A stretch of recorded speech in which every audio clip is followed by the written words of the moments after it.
का जो लाभ है वो धन संपत्ति के अहंकार में और भोग प्रवृत्ति में लगा हुआ पुरुष बहुत कम उठा सकता है। वो भी जो उनका संग करेगा, इसका त्याग होगा अंदर से राग का, तभी वो लाभ ले सकता है।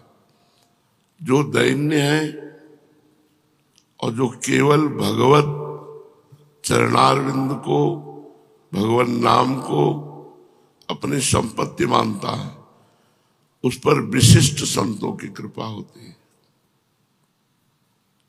बड़े दिव्य संतों की।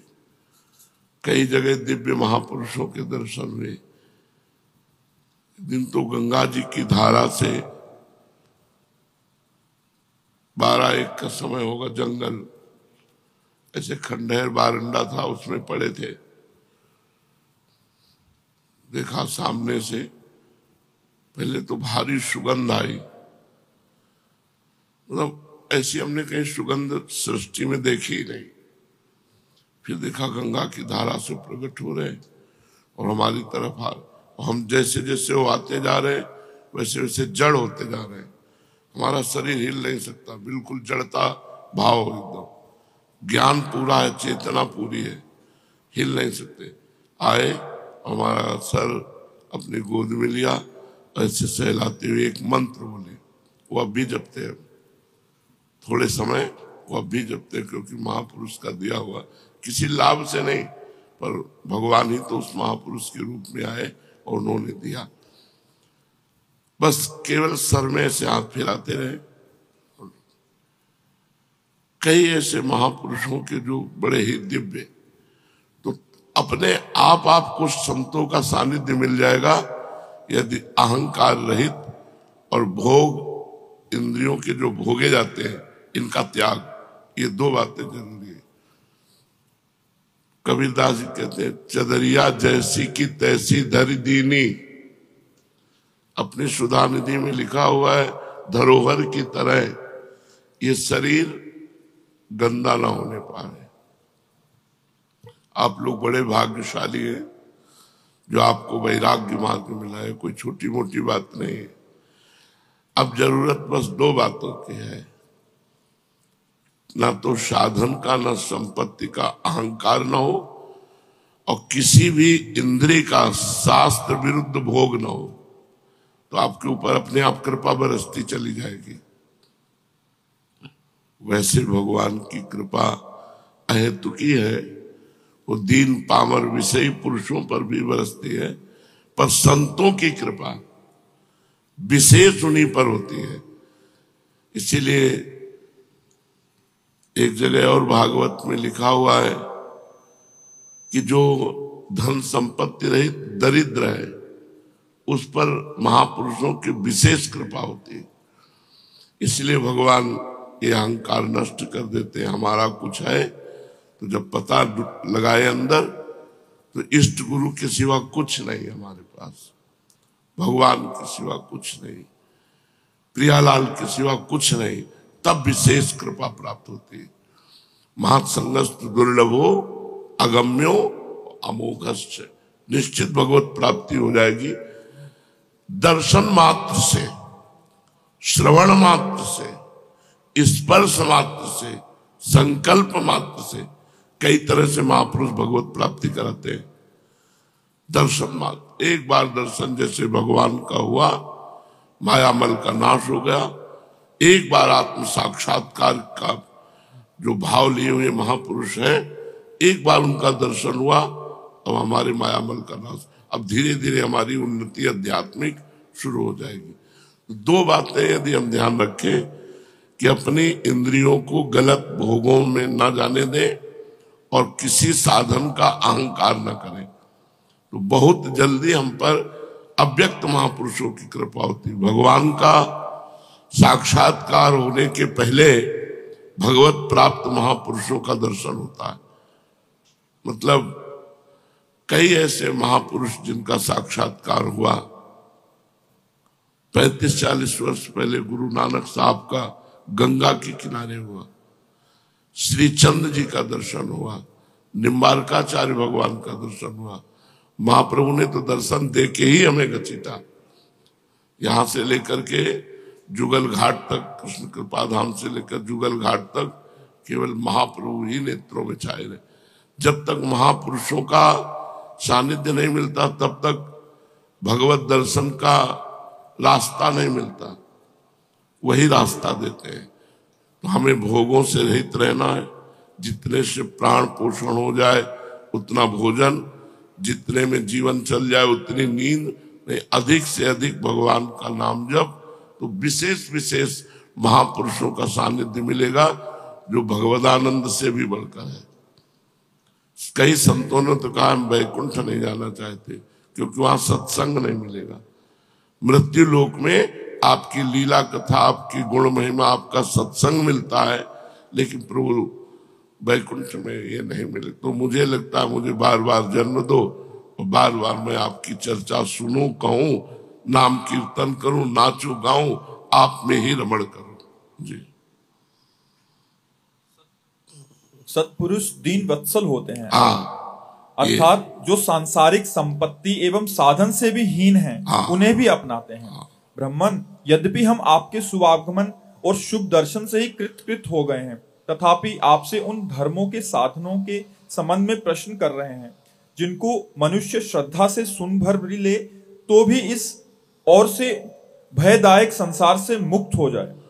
देखो, जो ये नौ योगेश्वरों का संवाद सुनाएंगे तो कह रहे श्रद्धा से सुन केवल ले। एक बार आपने श्रद्धा से सुन लिया ना तो आपका कल्याण हो जाएगा, आपका मंगल हो जाएगा। तो क्या केवल सुनने मात्र से हो जाएगा? श्रद्धा से सुन ले।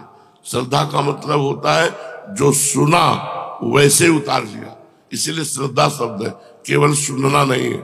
जो सुना उसे अपने जीवन में उतार लिया तो बोले एक बार सुनने मात्र से भगवत प्राप्ति हो जाएगी। जी। पहले जन्म में मैंने मुक्ति देने वाले भगवान की आराधना तो की थी, परंतु इसलिए नहीं कि मुझे मुक्ति मिले। मेरी आराधना का उद्देश्य था कि वे मुझे पुत्र रूप से प्राप्त हों। अब देखो, वसुदेव जी महाराज को भगवान श्री कृष्ण पुत्र रूप में प्राप्त है। भगवान श्री कृष्ण मोक्षाधिपति है। इतनी मुक्ति तो सबको चाहिए, ना अपने शरीर से राग, न किसी अन्य शरीरों से राग, न किसी भोग की इच्छा, न किसी मान प्रतिष्ठा की इच्छा। अगर द्वंद्वों से मुक्ति नहीं मिली, देखो जो ज्ञानी की स्थिति वर्णन की गई है वही प्रेमी की स्थिति वर्णन की गई है। जहां हम ज्ञानी महापुरुष की स्थिति का तो बोले माना पमाना तुल्यो, तुल्य निंदात्म संस्तुति, मान अपमान में समान, निंदा स्तुति में समान। तो सेवक जी महाराज करे शत्रु मित्र समझान, मान मान अपमान सम, दुख सुख लाभ नहानि, यह जो कृपा हरिवंश की, ये मुक्ति। हम समस्त द्वंद्वों से मुक्त होंगे तभी प्रेम प्राप्त कर सकते हैं। द्वंद्वों में पिसता हुआ व्यक्ति प्रेम का अनुभव नहीं कर सकता। द्वंद्वैर विमुक्ता सुख दुख संगई गच्छन्त मूढ़ा पदमव्ययम तत्, वो अव्यय पद का अधिकारी होता है, वो ज्ञानी विवेकी पुरुष जो मूढ़ता रहित है। जी। मेरी आराधना का उद्देश्य था कि वे मुझे पुत्र रूप में प्राप्त हों। उस समय मैं भगवान की लीला से मुक्त हो रहा था। सुब्रत, अब आप मुझे ऐसा उपदेश दीजिए जिससे मैं इस जन्म मृत्यु रूप विहावा संसार से, जिसमें दुख भी सुख का विचित्र और मोहक रूप धारण करके सामने आते हैं, अनायास ही पार हो जाऊं। श्री सुखदेव, देखो कितनी सुंदर बात है। संसार का प्रत्येक सुख जिसे तुम समझते हो वो दुख है। टोटल दुखालयम अशाश्वतम। किसी भी इंद्री का संयोग जो तुम्हें सुख लग रहा है, तुम समझते नहीं, ये भगवान की माया के प्रभाव से लग रहा है। वस्तुतः देखो, वसुदेव जी कह रहे हैं वो दुख रूप है और भगवान भी कह रहे हैं दुखालयम। तो हमें चाहिए जब हमारी इंद्रियां गलत चेष्टा, गलत मार्ग, गलत भोगों की इच्छा करे, उसी समय उनका दमन करे। इंद्रियों का दमन कैसे किया जाता है? नाम जब चल रहा है और बार बार वो हमारे अंदर इच्छा प्रकट हो रही, उस इच्छा को बार बार हटा रहा है। नाम जब चल रहा, माना ही नहीं अंत तक उस इच्छा को, तो वो इच्छा नष्ट हो जाएगी। वो 10 बार 100 बार मन पेश करेगा, हमें मानना ही नहीं। एक बार की बात कैकेयी जी ने हटा दी। मंथरा से कहा अगर दोबारा बोली तो तुम्हारी जबान काट लूंगी। जैसे दोनों आंखें व्यक्ति को प्रिय होती है, ऐसे मुझे भरत और राम प्रिय है। लेकिन जब दोबारा बोली तो कैकेयी जी काट नहीं पाई और उस बात को स्वीकार कर लिया। ये मन मंथरा की तरह सलाह देता रहेगा, आपको प्रपंच में फंसाता रहेगा। आपको काटना होगा भजन बल से। अगर आपका भजन नहीं चल रहा तो जो चल रहा है उसी का मनन हो रहा है, वो सब गंदा हो रहा है। आपको भगवदानंद का अनुभव नहीं हो रहा, उसका कारण है मन का विषयों का स्फुरण। जब तक ये बंद नहीं होगा, स्फुरण भी नहीं होता। ऐसा नहीं होता कि मन भूत भविष्य का चिंतन कर रहा है या भोगों का स्फुरण, कुछ नहीं, शांत जो चला रहे हो वही चल रहा है। पर ये आज थोड़ी चलेगा। अभ्यास योग युक्तेन चेतसा नान्यगामिना, जब हम बहुत अभ्यास करेंगे तब हमारे अंदर ये स्थिति आएगी कि शांत एकदम, बोलने का इच्छा नहीं, खाने की इच्छा नहीं, सोने की इच्छा नहीं, मिलने की इच्छा का नाश ही मोक्ष है। इच्छा ही बंधन है।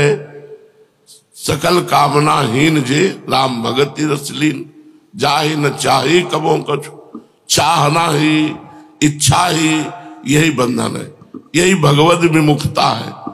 उत्तम बात है इच्छाओं का भगवान के चरणों में समर्पण कर देना। और कर पावे न कर पावे, आप तो वृंदावनवासी, विरक्त मार्ग भगवद उपासी, चाहे भले गृहस्थ हो, लेकिन यहाँ सब विरक्त है क्योंकि सब प्रियालाल के लिए आए हुए हैं। जी सुब्रत, अब आप मुझे ऐसा उपदेश दीजिए जिससे मैं इस जन्म मृत्यु रूप भयावह संसार से, जिसमें दुख भी सुख का विचित्र और मोहक रूप से धारण करके सामने आते हैं, अनायास ही पार हो जाऊं। श्री सुखदेव जी कहते हैं, राजन, बुद्धिमान वसुदेव जी ने भगवान के स्वरूप और गुण आदि के श्रवण के अभिप्राय से ही ये प्रश्न किया था। देवऋषि नारद उनका प्रश्न सुनकर भगवान के अचिंत्य अनंत कल्याणमय गुणों के स्मरण में तन्मय हो गए और प्रेम एवं आनंद में भरकर वसुदेव जी से बोले। नारद जी ने कहा, यदुवंश शिरोमणे, तुम्हारा ये निश्चय बहुत ही सुंदर है, क्योंकि ये भागवत धर्म के संबंध में है, जो सारे विश्व को जीवन दान देने वाला है, पवित्र करने वाला है। वसुदेव जी, ये भागवत धर्म एक ऐसी वस्तु है जिसे कानों से सुनने, वाणी से उच्चारण करने, चित्त से स्मरण करने, हृदय से स्वीकार करने या कोई इसका पालन करने जा रहा हो तो उसका अनुमोदन करने से ही मनुष्य उसी क्षण पवित्र हो जाता है, चाहे वो भगवान का एवं सारे संसार का द्रोही ही क्यों ना हो। कितनी बड़ी बात कह दी। भगवत द्रोही भी हो, विश्व द्रोही भी हो, अगर भागवत धर्म को श्रवण कर ले और कहीं पालन कर ले तो क्या करना है? अगर पालन कर ले तो और कुछ करना नहीं, वो भगवत प्राप्त हो जाएगा। और भागवत धर्म कोई कठिन वस्तु नहीं है। भागवत धर्म किसे कहते हैं, अभी वर्णन करते हैं। जिनके गुण, लीला और नाम आदि का श्रवण तथा कीर्तन पतितों को भी पावन करने वाला है, उन्हें परम कल्याण स्वरूप मेरे आराध्य देव भगवान नारायण का तुमने आज मुझे स्मरण कराया है। वसुदेव जी, अब देखो, तो अभी तक नारद जी क्या विस्मरण में थे क्या? नवम जब हम भगवत चर्चा सुनते हैं, जब भगवान की आप कोई बात करते हैं, तो ऐसा लगता है कि मुझे अब स्मृति आई, जबकि स्मृति में ही डूबे हैं। नवम जैसे कुछ लोग कहते हैं कि मंत्र जपते हुए थकान लगती है, नाम जप करते हुए थकान महसूस होती है, पाप, अभी पाप है। नहीं, तुमसे सही कहते हैं, जलन महसूस होती है कि अभी वो भजन नहीं हो रहा, हाय हाय मचता है कि फिर रात आ गई, फिर दिन आ गया, अभी वो भजन नहीं हो रहा जो होना चाहिए। रात दिन भजन करने पर भी भजन की भूख ऐसी बढ़ रही कि लगता है सब बेकार, अभी वो भजन नहीं हो रहा, अभी वो बात नहीं हो रही। जब वो बात आती है तो वो सामने होते हैं, सामने होते होते उनका भी ऐसा रूप होता है कि अभी देखा ही नहीं, अभी देखा ही नहीं। मनो कबहू मिले ना। तो प्रेम में प्रेमी को कभी अन्य चिंतन करने का अवकाश ही नहीं मिलता, क्योंकि वो अपने ही विषय से इतना अतृप्त रहता है, इतनी भूख रहती, उसे अन्य विषय का कोई चिंतन करने का कहीं कोई भी गुंजाइश नहीं रहती। ये भागवत धर्म कोई असाधारण बात नहीं है, बिल्कुल साधारण बात है। अभी बताएंगे भागवत धर्म को स्वभाव से, संस्कार से, अनेक जन्मों की आदतों से, आपके मन से, तन से, वाणी से जो कुछ भी हो रहा है वो परम पुरुष भगवान को समर्पित कर दो, इसे भागवत धर्म कहते हैं। कुछ नहीं बताया कि ये करो, जो कुछ हो रहा है वो सब भगवान। यत करोषि, गीता जी में भगवान ने कहा यत करोषि, जो कुछ कर रहे हो वो भगवद अर्पणम मस्तु, राधा वल्लभ अर्पणम मस्तु, कृष्णार्पणम। अरे बड़ा लाभ है इसमें, इसमें क्या निश्चित भगवत प्राप्ति।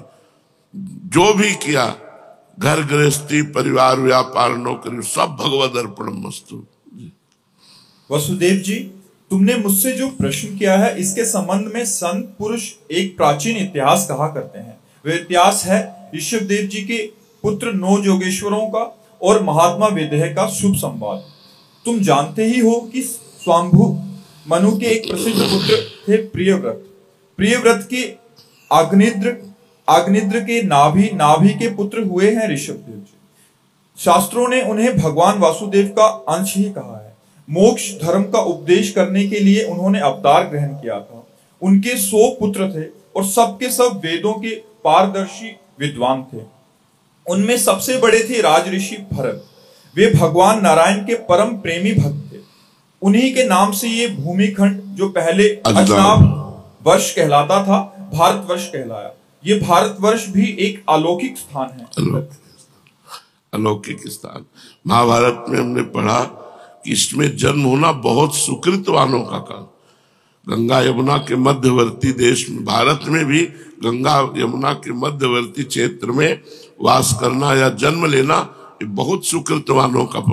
भारत में ये धर्म प्रधान देश है, यहाँ भगवत प्राप्ति का मार्ग है, अन्यत्र नहीं। अन्यत्र तो भोग विलासिता और नरक स्वर्ग, बस इतनी चर्चा है, भगवत प्राप्ति या मोक्ष आदि की चर्चा नहीं।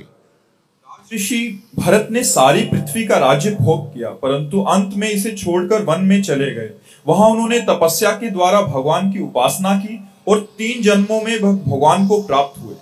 भगवान ऋषभदेव जी के शेष 99 पुत्रों में 9 पुत्र तो इस भारतवर्ष के सब और स्थित 9 द्वीपों के अधिपति हुए और 81 पुत्र कर्म कांड के रचयिता ब्राह्मण हो गए। शेष 9 सन्यासी हो गए। वे बड़े ही भाग्यवान थे। उन्होंने आत्मविद्या संपादन में बड़ा ही परिश्रम किया था। अब देखो, यहां ध्यान देना है, परिश्रम शब्द है। भगवान की कृपा से साधन में तन्मयता होती है। बिना साधन के कृपा का अनुभव आज तक किसी को नहीं हुआ। साधन का अहंकार होने पर कृपा का अनुभव किसी को नहीं होगा। साधन और कृपा, साधन में इतना परिश्रम होना चाहिए, मतलब जैसे एक व्यापारी अपने व्यापार को बढ़ाने के लिए हर समय सोचता रहता है, ऐसे एक भजनानंदी साधक अपने भजन को, अपनी साधना को, अपनी जितेंद्रियता को वो हर समय बढ़ाता रहता है। किस तरह से हमारा भजन बढ़े। बस रात्रि में सोने के लिए नहीं लेटते। जो भजनानंदी संत होते कि अब भाई हम शयन कर रहे, नहीं, मंत्राकार वृत्ति, और कब सो गए और कब चेतना उठी? जब चेतना तो मंत्र में बैठ गए। आज भी टार्च सिराने ही रखते, घड़ी में देखा 1 बज गए। हम जितना अभ्यास बना लेते, जैसे हमारा पूर्व का अभ्यास है, तो वो अभ्यास अब भी शरीर महान कष्ट में होने पर भी वो अभ्यास मुझे चैन नहीं लेने देता, मुझे चैन नहीं लेने देता कि हम अब परे हैं। परिश्रम, देखो क्या शब्द लिखा है, उन्होंने आत्मविद्या प्राप्त करने के लिए बड़ा परिश्रम किया। भगवान परिश्रम देख के रिझते, ध्यान रखना। प्रमाद देख के, आलसी देख करके, सेवा चोर नहीं, कि काम चोर जिसे कहते हैं। कि भैया यशोदा लाला को देखा कि बड़ी उद्दंडता कर रहा है,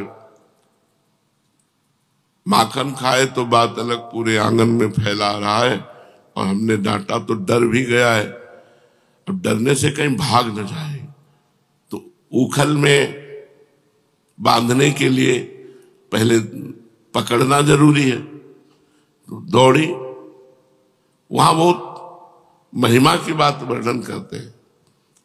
भगवान दौड़ रहे, छोटे बाल गोपाल, भैया यशोदा भारी स्थूल नितंब और शरीर भारी, नंदरानी है,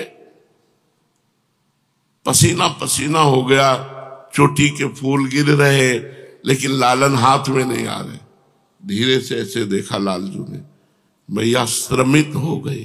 ध्यान देना, लालन पकड़ में आ गए, लालजू पकड़ में आ गए।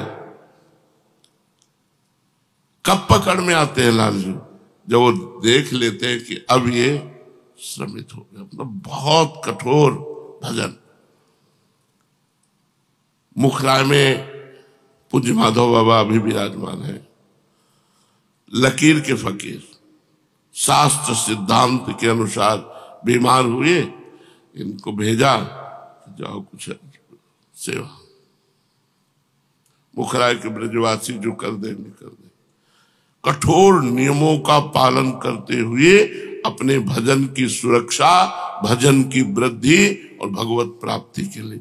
और ये आज से नहीं, 20 वर्ष से देख रहे हैं बाबा का एक ही नियम।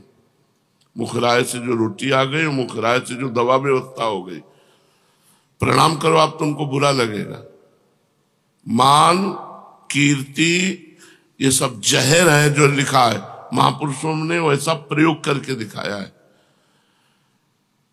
हमारे को एक अवसर दिया है भगवान ने, सच्ची मानिए, पर माया भजन नहीं करने देती, प्रपंच में लगा करके उस समय को नष्ट करती है। उसका काम है ऐसी बात डाल देना आपकी खोपड़ी खराब हो जाए, ऐसा कोई क्रिया बन जाना जिससे आप पश्चाताप में जले, वो यही करती रहती।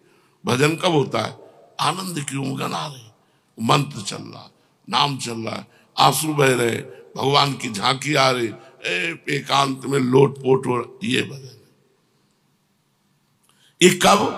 बोले अध्यात्म विद्या में बड़ा परिश्रम किया, बड़ा परिश्रम। 2-3 घंटे रात्रि में सो लिया, 1 घंटे दिन में सो लिया, थोड़ा थोड़ा प्यार, राधा वल्लभ श्री राधा वल्लभ। अभी आप देखो चमत्कार ना होने लगे तो बताना, अंदर ही अंदर आपके ज्ञान, विज्ञान, भक्ति सब कुछ बढ़ने लगेगा। अब जब भजन नहीं है, देखो शरीर सेवा से शरीर पवित्र होता है। हमारी बात को अन्यथा मत ले जाना कि तो शरीर सेवा, जो हमारी शरीर शुद्धि है उस सेवा से होती, लेकिन मन शुद्धि सुमिरन से होती। शरीर पवित्र है और मन पवित्र है तो गंदे विचार फेंकता रहेगा अंदर।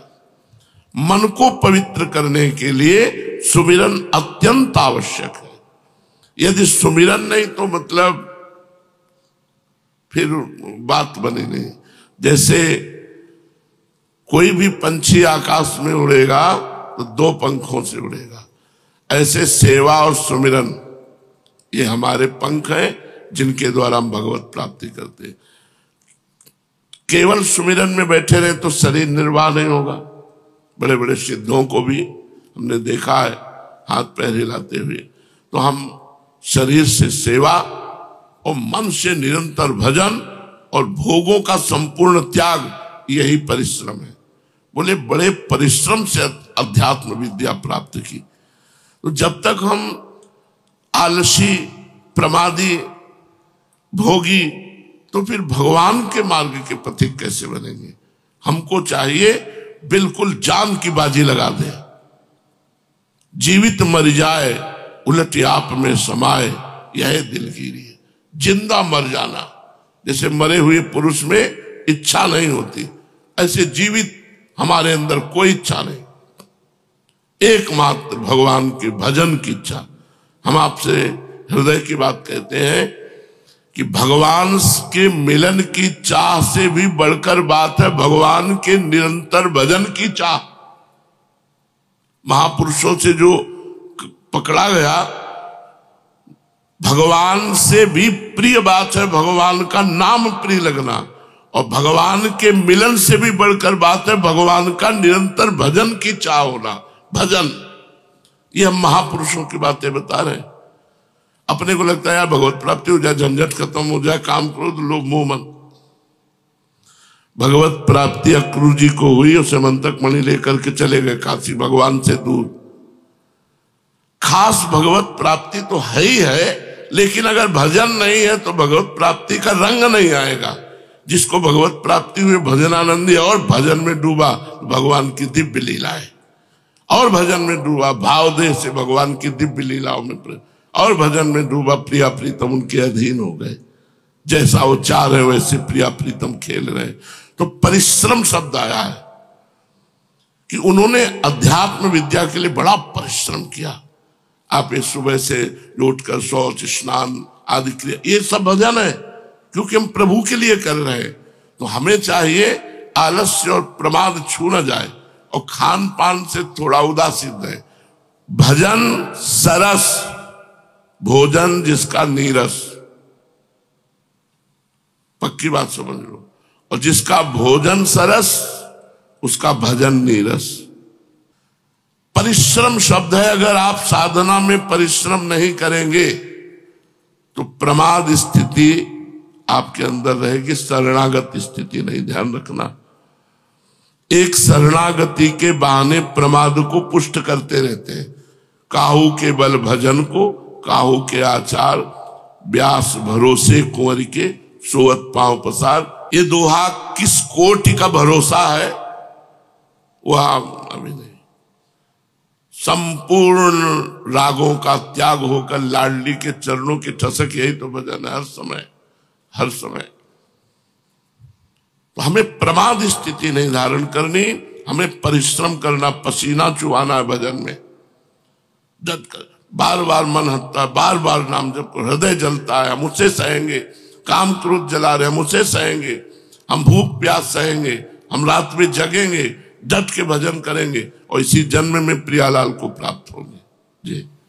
शेष 9 सन्यासी हो गए। वे बड़े ही भाग्यवान थे। उन्होंने आत्मविद्या के संपादन में बड़ा ही परिश्रम किया था, और वास्तव में वे उनमें बड़े निपुण भी थे। वे प्रायः दिगंबर रहते थे और अधिकारियों को परमार्थ वस्तु का उपदेश किया करते थे। उनके नाम थे कवि, हरि, अंतरिक्ष, प्रबुद्ध, पिपलायन, आभिर्होत, द्रुमिल, चमस, करभाजन जी। वे इस कार्य कारण और व्यक्त अव्यक्त भगवत स्वरूप जगत को अपने आत्मा से अभिन्न अनुभव करते हुए पृथ्वी पर स्वच्छंद विचरण करते थे। उनके लिए कहीं भी रोक टोक ना थी, वे जहां चाहते चले जाते। देवता, सिद्ध, साध्य, गंधर्व, यक्ष, मनुष्य, किन्नर और नागों के लोकों में तथा मुनि, चारण, भूतनाथ, विद्याधर, ब्राह्मण, गौओं के स्थानों में वे स्वच्छंद विचरते थे। वसुदेव जी वे सब के सब जीवन मुक्त थे। एक बार की बात है, इस अजनाब भारत वर्ष में विदेहराज महात्मा निमि बड़े बड़े ऋषियों के द्वारा एक महान यज्ञ करा रहे थे। पूर्वोक्त 9 योगेश्वरों द्वारा स्वच्छंद विचरण करते हुए उनमें उनके यज्ञों में जा पहुंचे। वसुदेव जी वे योगेश्वर भगवान के परम प्रेमी भक्त और सूर्य के समान तेजस्वी थे। उन्हें देखकर राजा निमि आह्वनीय आदि मूर्तिमान अग्नि और ऋत्विज आदि ब्राह्मण सबके सब उनके स्वागत में खड़े हो गए। विदेहराज निमि ने उन्हें भगवान के परम प्रेमी भक्त जानकर यथा योग्य आसनों पर बैठाया और प्रेम तथा आनंद से भरकर विधि पूर्वक उनकी पूजा की। वे नवों योगेश्वरों अपने अंगों की कांति से इस प्रकार चमक रहे थे मानो साक्षात ब्रह्मा जी के पुत्र सनकादि मुनीश्वर ही हो। राजा निमि ने विनय से झुककर परम प्रेम से उनसे प्रश्न किया। विदेहराज निमि जी से कहते हैं, भगवान, मैं ऐसा समझता हूं कि आप लोग मधुसूदन भगवान के पार्षद ही हैं, क्योंकि भगवान के पार्षद संसारी प्राणियों को पवित्र करने के लिए विचरण किया करते हैं। जीवों के लिए मनुष्य शरीर का प्राप्त होना दुर्लभ है। यदि ये प्राप्त भी हो जाता है तो प्रतिक्षण मृत्यु का भय सिर पर सवार रहता है, क्योंकि ये संभंगुर है। इसलिए अनिश्चित मनुष्य जीवन में भगवान के प्यारे और उनके प्यार करने वाले भक्तजनों का, संत जनों का दर्शन तो दुर्लभ ही है। इसलिए त्रिलोक पावन महात्माओं, हम आप लोगों से ये प्रश्न करते हैं कि परम कल्याण स्वरूप क्या है और उसका साधन क्या है। इस संसार में आधे क्षण का दो बातें पूछी, परम कल्याण का स्वरूप क्या है और उसका साधन क्या है। परम कल्याण मतलब भगवत प्राप्ति, उसका स्वरूप क्या है और उसका साधन क्या है। इस संसार में आधे क्षण का सत्संग भी मनुष्यों के लिए परम निधि है। योगेश्वर, आधे क्षण का भी सत्संग परम निधि। ये सत्संग मिलना मतलब भगवान की विशुद्ध कृपा से सत्संग मिले, मतलब विशुद्ध कृपा। जब द्रवई दीन दयालु राघो तो साधु संगति पाइए, बैठ करके भगवत चर्चा होना बहुत बड़ी यज्ञ है, ये बहुत बड़ा कार्य है। इससे निश्चित मन की मन, आप लोग आए भी इसी से तो हो, सत्संग के प्रभाव से ही तो संसार का त्याग करके वृंदावनवासी भगवत उपासी बने हो। जी योगेश्वरों, यदि हम सुनने के अधिकारी हों तो आप कृपा करके भागवत धर्म का उपदेश कीजिए, क्योंकि उनसे जन्मादि विकार से रहित एक रस भगवान श्री कृष्ण प्रसन्न होते हैं और उन धर्मों का पालन करने वाले शरणागत भक्तों को अपने आप तक का दान कर देते हैं। देवऋषि नारद जी ने कहा, वसुदेव जी, जब राजा निमि ने उन भगवत प्रेमी संतों से ये प्रश्न किया तब उन लोगों ने बड़े प्रेम से उनका और उनके प्रश्नों का सम्मान किया और सदस्य तथा ऋत्विज के साथ बैठे हुए राजा निमि से बोले। पहले उन 9 योगेश्वरों में से कवि जी ने कहा, राजन, भक्तजनों के हृदय से कभी दूर न होने वाले अच्युत भगवान के चरणों की नित्य निरंतर उपासना ही इस संसार में परम कल्याण, आत्मिक क्षेम है और सर्वथा भय शून्य है। हाँ, परम कल्याण क्या है? 9 योगेश्वरों में जो पहले योगेश्वर बोले, नित्य निरंतर, नित्य शब्दों का सारा खेल है, नित्य निरंतर भगवान श्री हरि के चरण कमलों की उपासना। कभी हम लीला गायन कर रहे हैं, कभी सेवा कर रहे हैं, कभी नाम जप कर रहे हैं, कभी नाम कीर्तन, नित्य निरंतर केवल उन्हीं की, भगवान श्री हरि। देखो, आस्वादनीय तो हरि ही है। आस्वादन केवल किशोरी जो करती है,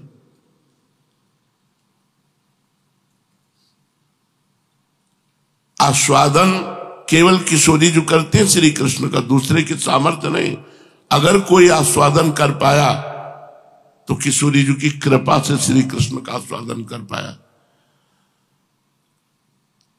जैसे अपने ही आत्मानंद का रसास्वादन करने के लिए श्री कृष्ण ने राधा रूप धारण किया, अपने ही आत्मानंद का रसास्वादन करने के लिए। तो अब आपको समझ में आ रहा है, और हम कह रहे हैं किशोरी जी ही ऐसी कृपा करें तो श्री कृष्णानंद भगवदानंद की अनुभूति। श्री कृष्ण का रसास्वादन नहीं कर पाया कोई आज तक, अगाध रस समुद्र है, उनका रसास्वादन केवल किशोरी जी ही कर, और अगर कोई कर पाया तो किशोरी जी के कृपा भाव से ही कर पाया।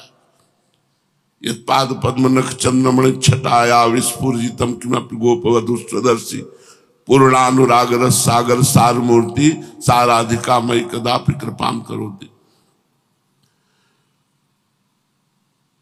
राधा दास से मपास्य प्रेतते गोविंद संगासया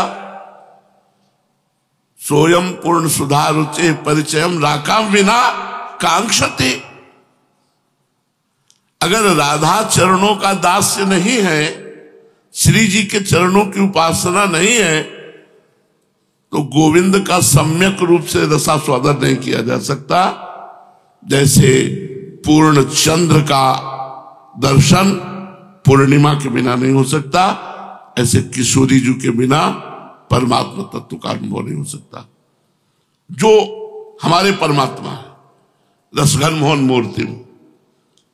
अरे आप इनको साधारण समझते क्या? क्यों दृष्टि हुए चंपक लते हो चमत्कृतांगी, देखते ही चंपक लता की तरह चमत्कृत हो जाती है लाडली जो। ऐसे लालजू सुंदर है, ऐसे लालजू का रसास्वादन तो सिर्फ लाडली जू जैसे आत्मानंद का रसास्वादन करने के लिए भगवान राधा रूप हुए।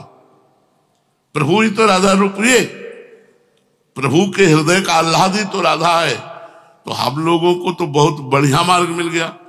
अगर राधा दास से नहीं है तो मोहन का स्वादन नहीं, और राधा दास से जो है वो मोहना स्वादिते स्वयं राधा दास का रसास्वादन पर ब्रह्म परमात्मा रसघन मोहन मूर्ति श्री लालजू महाराज करते हैं। तो श्री जी के चरणों का आश्रय लेकर निरंतर हरि की नित्य निरंतर उपासना, यही परम कल्याण का स्वरूप है। नव योगेश्वरों ने बताया नित्य निरंतर भगवान श्री हरि के चरण कमलों की उपासना ही परम कल्याण है। ये श्रेय है, यही श्रेय है जी। राजन, भक्तजनों के हृदय से कभी दूर न होने वाले अच्युत भगवान के चरणों की नित्य निरंतर उपासना ही इस संसार में परम कल्याण, आत्यंतिक क्षेम है अथवा सर्वथा भय शून्य है, ऐसा मेरा निश्चित मत है। देह गेह आदि तुच्छ एवं असत पदार्थों से अहंता एवं ममता हो जाने के कारण जिन लोगों की चित्तवृत्ति उद्विग्न हो रही है, उनका भय भी इस उपासना का अनुष्ठान करने पर पूर्णतया निवृत्त हो जाता है। भगवान ने भोले भोले अज्ञानी पुरुषों को भी सुगमता से साक्षात अपनी प्राप्ति के लिए जो उपाय स्वयं श्रीमुख से बतलाए हैं, उन्हें ही भागवत धर्म समझो। राजन, इन भागवत धर्मों का अवलंबन करके मनुष्य कभी विघ्नों से पीड़ित नहीं होता, और नेत्र बंद करके दौड़ने पर भी अर्थात विधि विधान में त्रुटि हो जाने पर भी न तो मार्ग से स्खलित होता है और ना ही पतित होता है, फल से वंचित होता है। भागवत धर्म का पालन करने वाले के लिए ये नियम नहीं है कि वे एक विशेष प्रकार का कर्म ही करे। वे शरीर से, वाणी से, मन से, इंद्रियों से, बुद्धि से, अहंकार से अनेक जन्मों अथवा एक जन्म की आदतों से स्वभाववश जो जो करे वह सब परम पुरुष भगवान नारायण के लिए ही है, इस भाव से उन्हें समर्पित कर दे। यही सरल से सरल सीधा सा भागवत धर्म है। ये साधन हुआ, वो साध्य। ईश्वर से विमुख पुरुष को उनकी माया से अपने स्वरूप की विस्मृति हो जाती है, और इस विस्मृति से ही मैं देवता हूं, मैं मनुष्य हूं, इस प्रकार का भ्रम आज यही रोक देते हैं। बस नित्य निरंतर भजन, हर समय भजन करो, भजन ही सर्वोपरि, सब शास्त्रों का सार भजन। कल जो सत्संग चल रहा था हम भी सुन रहे थे, तुकाराम जी की वाणी से सत्संग चल, सब कुछ तुकाराम जी कहते हैं, मैं पांडुरंगा की कसम खा के कहता हूं, मुझे जो कुछ मिला नाम से। बड़ा आनंद आ रहा था जब कल का जो सत्संग चला ना, वहां हम बैठे खोल करके ऊपर सुन रहे, बस नाम नाम नाम, जितना नाम जप करोगे, नाम कीर्तन करोगे, जो जो कर्म करो सब भगवान के लिए करो, इसी जन्म में भगवत प्राप्ति कर लो, नहीं कलिकाल और बढ़ता जाएगा, मलिनता बढ़ती जाएगी। भगवत प्राप्ति के लिए जो सही मार्ग है वो ढकते चले जाएंगे, पाखंड का प्रचार प्रसार होता जाएगा। खूब नाम जप करो और शांत रहो, इंद्रियों को अपने अधीन रखो भगवान की कृपा से, इसी जन्म में भगवत